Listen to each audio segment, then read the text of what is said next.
Iyan, so isang mapagpalang araw na naman po sa ating lahat, no, at syempre sa ating mga katimit. At ngayon nga po pala, nandito po tayo sa San Pedro, Laguna. Ayan, so almost done na po tayo sa ating ini-install na 2 HP split type na inverter. TCL po ang brand. Ayan, so muli po kami nagpapasalamat kay sir, no, sa nag-abil sa atin ng unit. Ayan, at after po natin mag-leak test, vacuum, at mabalutan natin ng polyethylene tape ang end ng ating indoor unit at outdoor. Ayan, no, yung leak test tayo dyan. So magrarantis na po tayo.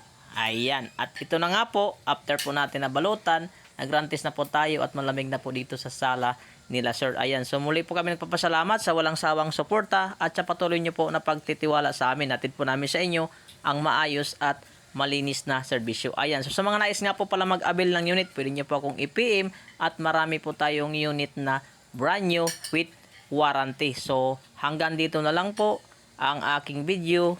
Bye-bye!